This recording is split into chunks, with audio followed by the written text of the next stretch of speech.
Mais si j'ai laissé le PPRD, c'est personnel d'abord. Nous, on a beaucoup servi le PPRD recommandant mon tout. Et à qui passe tout le monde a avec une grande fonction. Tout le monde qui bat en avant, 5 et 6 entreprises, pas une bichoter. C'est pour ça que dans le bar, il y a une sac à chadin ouvertement pour éviter. Je parle avec lui. Même maintenant, là, bateau déranger à tout moment dans son PPRD pour la réforme. Je suis maintenant à l'AFDC, que je suis le président de la Ligue des jeunes AFDC territoire de Kassangolo. Il y avait quelqu'un qui avait amené l'AFDC, c'était en 2011. Il s'appelle Jean-Marc Bienda. Il est cadre à l'UNESS. Il cherchait l'emploi, il cherchait la vie, il ne cherchait pas la politique. Il s'est approché dans la politique, c'est pour chercher le pain. Quand il a eu son pain, il est parti.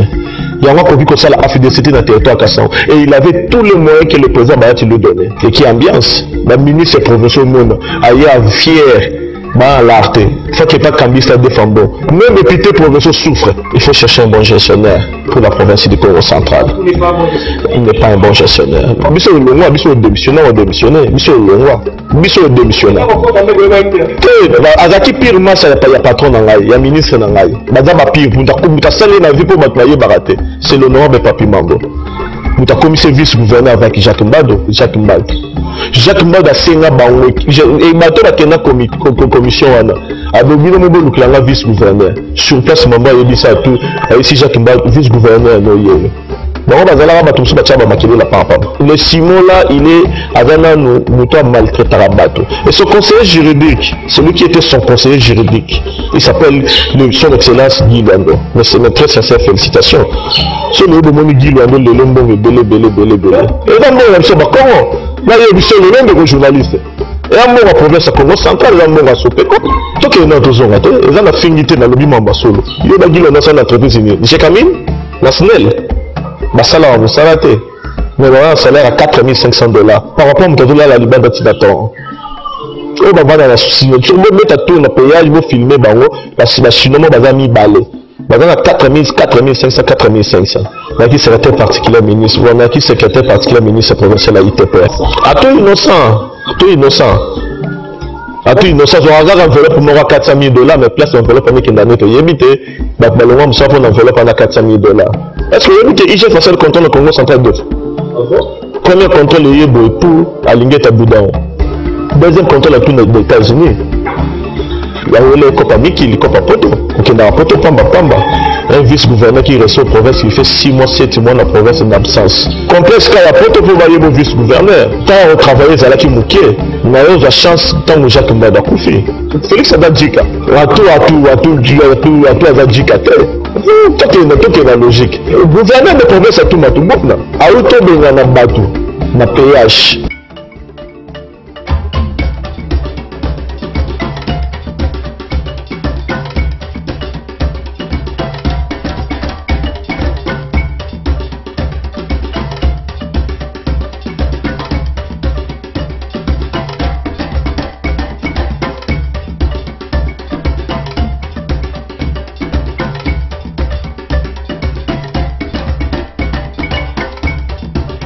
Bonjour à tout le monde, bonjour Kassangolo, bonjour Etele Kassangolo, bonjour la population de Kassangolo.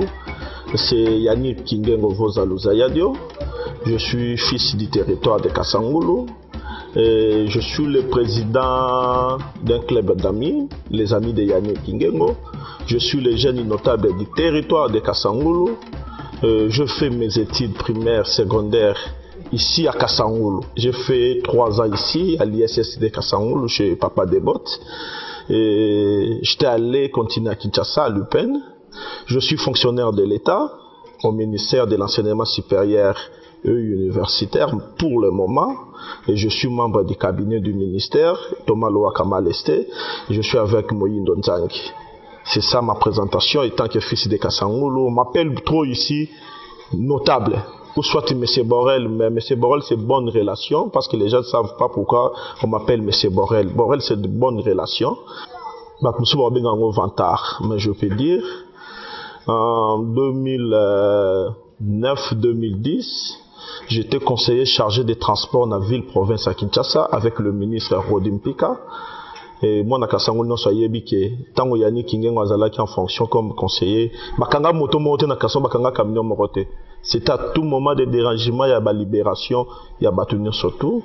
Et de 2011 à 2014, j'étais membre du cabinet simple seulement. Na ministère toujours à transport. Et puis, na yo membre cabinet, na yo comme chef à fourrière. Ntelboso fongola fourrière babenga ka fourrière elenge ça makala le destin. C'est bien moi je suis ici moi na territoire à Kasangulu. Ignora bazé ebele na fongola fourrière wana. Et puis na pesa goût ya fourrière na Matadi Kibala, na pesa goût ya fourrière na o babenga ka Ipen.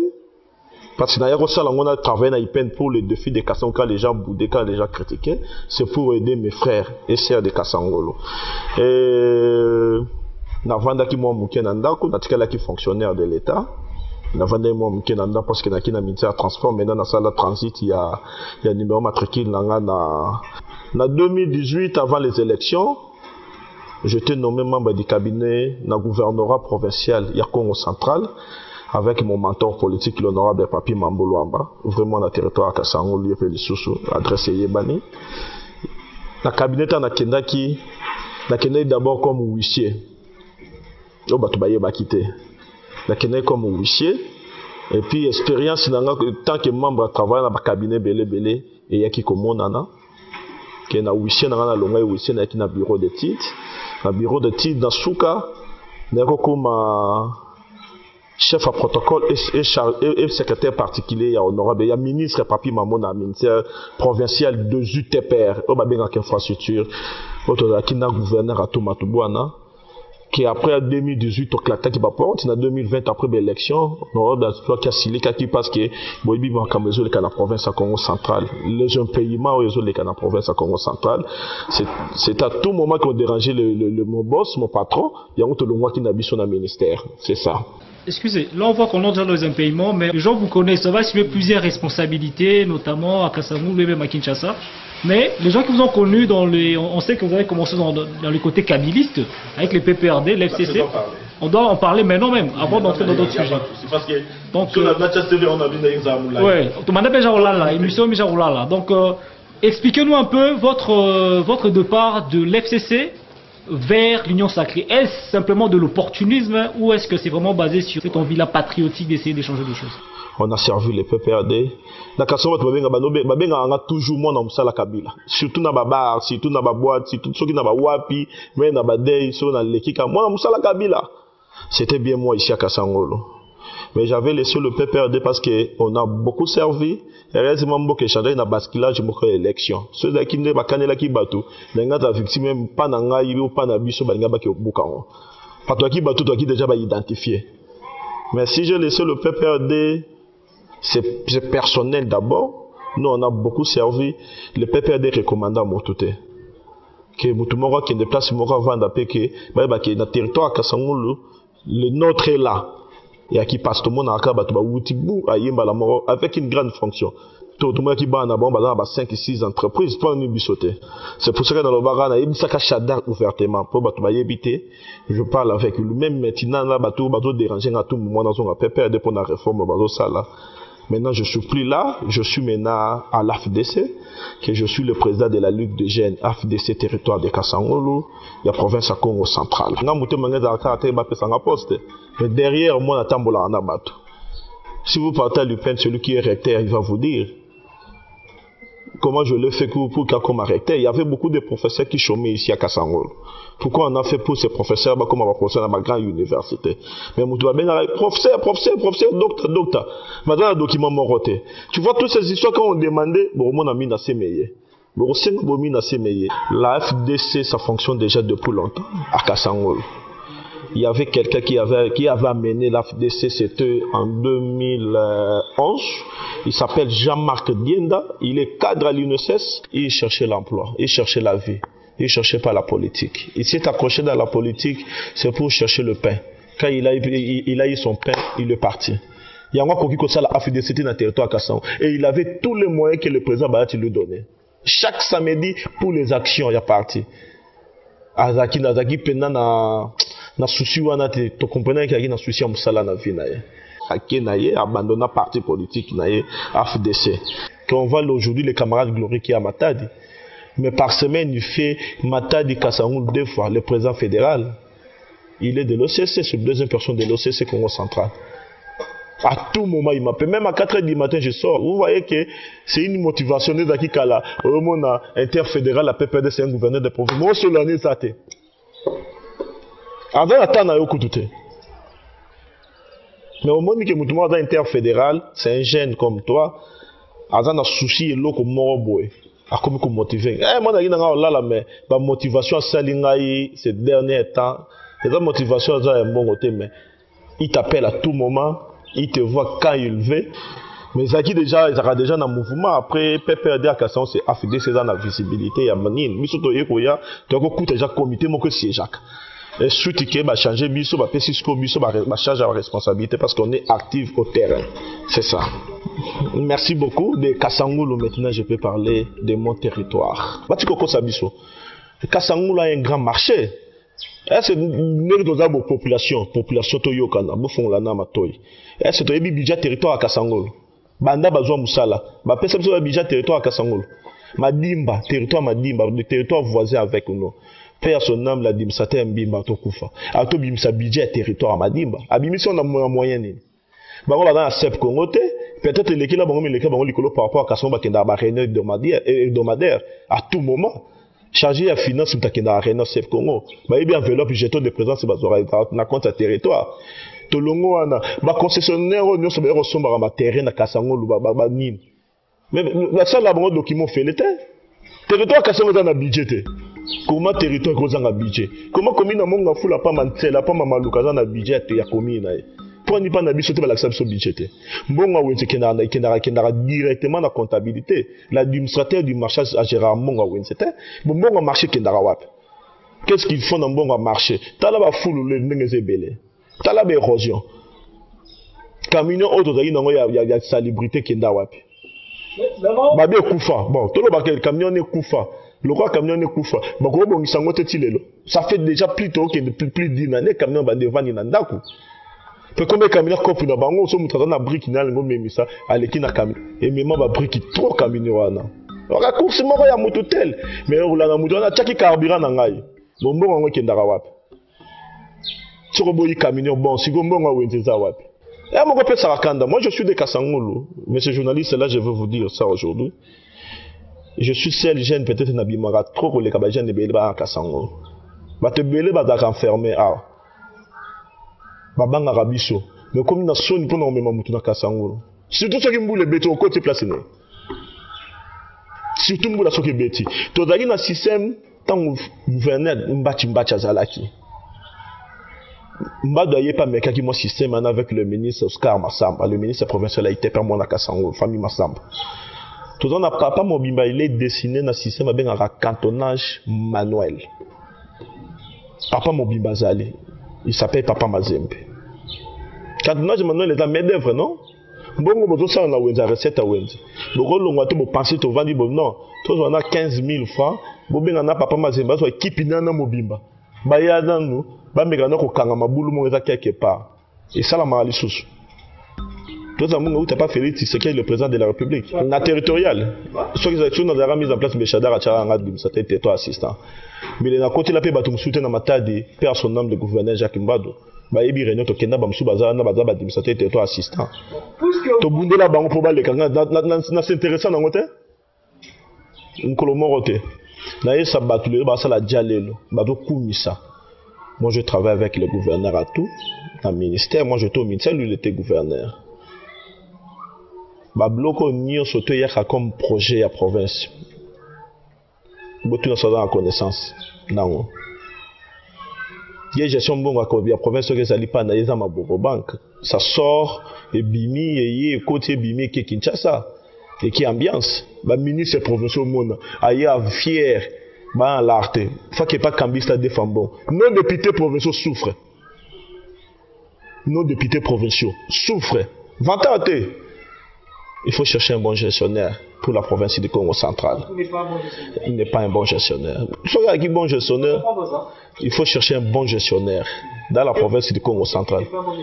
Atou n'est pas un bon gestionnaire. Sauf que tu vas y éviter Continue. oui. Sauf que tu vas y éviter un bon gestionnaire d'abord. Tu vas payer une beaucoup de terre. Il y a 17 mois de paiement. Il y a 17 mois dans la province du Congo central. Pas simplement écrit par exemple. Biso longwa, biso démissionné, biso longwa, biso démissionné. Azaki pire massa ya patron nangai, ya ministre nangai. Baza ba pire muta salé na vie pour bat baye baraté. C'est l'honorable Papi Mambo. Muta commissaire vice-gouverneur avec Jacques Mbado. Oui. Muta commissaire tout vice-gouverneur na 2011 pour battre record à Deon Koussou. Tabazo kita Kinshasa, moi l'air sakado. Donc le coup t'en a qui coca motaliboso l'honorable Kikoka. L'honorable Kikoka bagazo c'est la mort d'autre. Il y a chef de l'État, na bureau na batete na immeuble la Congo Towen. Mamba betabou la bi non. Les gens vieux moi quelque part à paiement avec on a ministère affaires foncières. Na mon to mon avion na bakenda ba mon avion na c'est Jacques Mbado. Jacques Mbado a senga bango et bato bakenda commission wana. Abobino mobo luklanga vice-gouverneur. Sur place Mamba yebisa tout. Ici Jacques Mbado vice-gouverneur no yeyo. Bango bazala ba tout ba tchaba makele la pam. Les gens ne pas comprendre. Si on kanganga na lobby on a TV, na za poste à prison lelo na Kasango pour batu baza trop ignorant, batu bazo kumisa kundiambote, a kundiambi. To bando beta li solo. Et puis to kei. Jacques Mbado a koufi. De yon Pola, Joseph Kabila benga mambo, toi tu es mon frère. Il faut soutenir de yon Pola na salle. Deuxième tour à Poli, Mabandi Moussala. Et qui a eu les copa Miki, les copa Poto. Ok, dans la poto pamba. Un vice-gouverneur qui reste aux provinces, il fait 6 mois, 7 mois dans la province en absence. Complexe quand il y a poto pour bailler mon vice-gouverneur. Quand il y a retravaillé, il y a qui mouké. Mais il y a chance tant que Jacques Mbado a koufi. Félix Adadjika. À tout Adadjika. Toke na logique. Gouverneur de province à tout matubona. A auto benga na batu, na péage. Et Batona Bazan a 36 mois.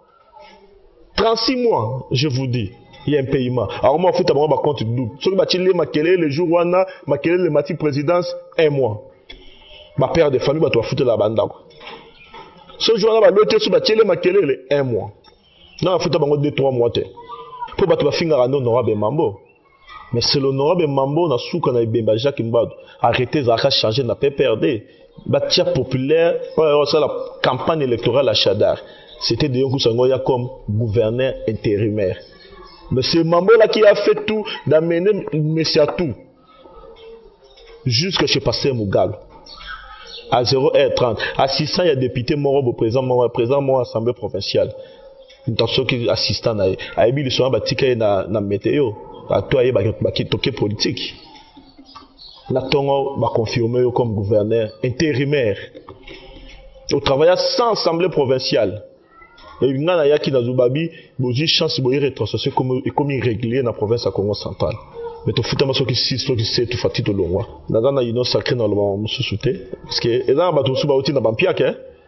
So ba kabelo $100,000 faut lengela moto. Tokoza sous jalé loté. Nga ba itan jalé le sila ipo nanga. Si ba bato ba ye ino sacré na président de la République, ba ye na président na pouvoir.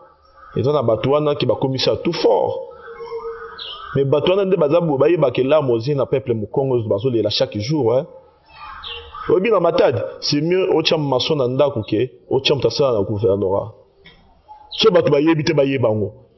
Les gens qui sont au nommé conseiller ministre provincial. Ok, Lukanda pas Bayer. Bayer a tout non. Tata. Qu'est-ce que ça la canine? Mouké conseiller ministre provincial. Mouké bakangeve. Obi pona ni lobby terme wana. Tad mukolo ndako boy ko coach muto pour un pays ma. Biso baki touro yo. Peuple à Congo central to telema. To benga na chinois wana. Si vous n'avez pas chinois. Un grand voleur de la République démocratique du Congo. Un millionnaire de commission dans la province à Congo central. Parce que signé un contrat signé avec l'ancien président Joseph Kabila. Ce peut La recette normale de la République démocratique du Congo, c'est 3 millions. Mais sinon, il faut que ça rabajan de Kasangulu à Kenge. Il faut que ça rabajan wana recette qui est 4 millions le mois.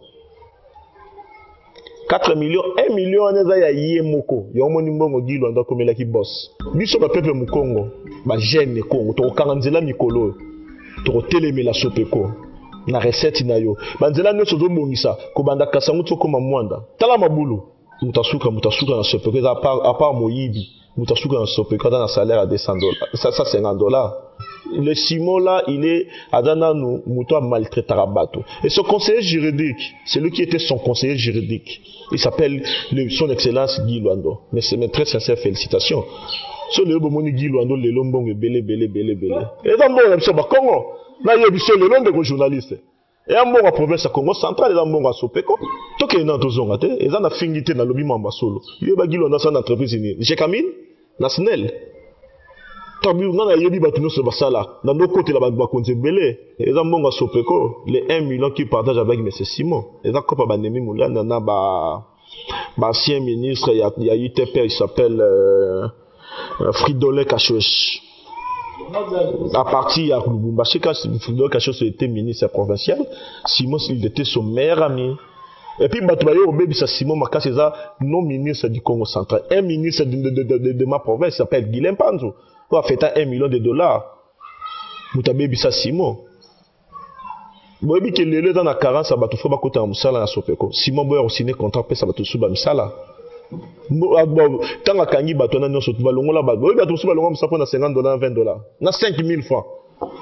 Pour la caméra Kangi, bah chino bah yé awa. Bah sala en Moussala te. Mais voilà un salaire à $4500 par rapport à Moutazola la Liban d'Atinaton. Oh bah voilà sur bon mettre à tour le payage pour filmer bango parce que chinois mon bazar mi balé. Bazar à 4500 4500. Là qui secrétaire particulier ministre, on a qui secrétaire particulier ministre provincial à ITPR. Ce faut que géré par le ministère des ITPR. Aux deuxième émission le bon payage, na oti canal kin, na loba na canal kin.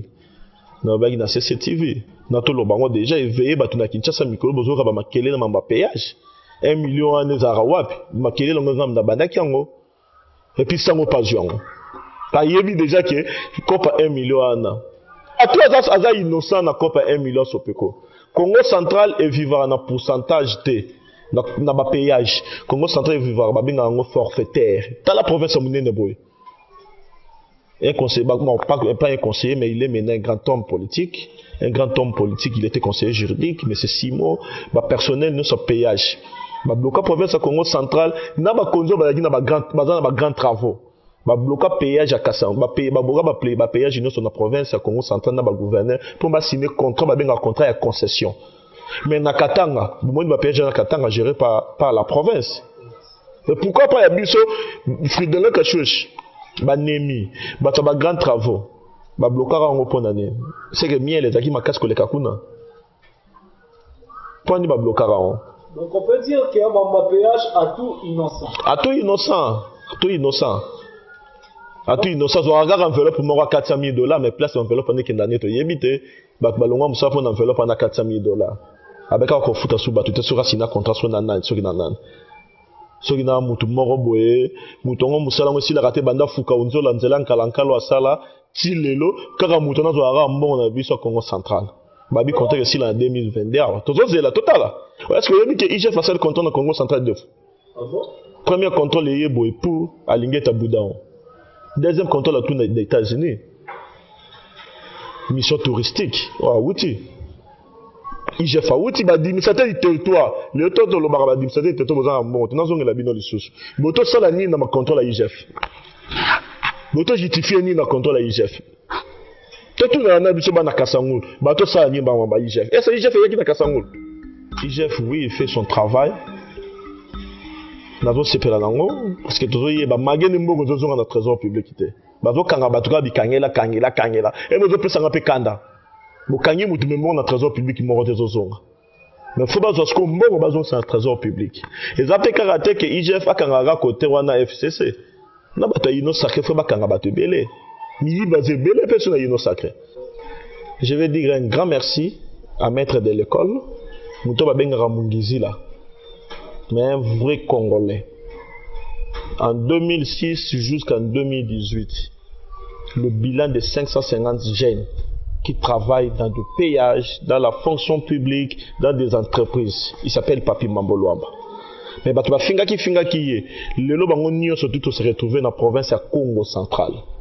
Botu na bamba nomanan, mamba kusala Batuba ministre provincial.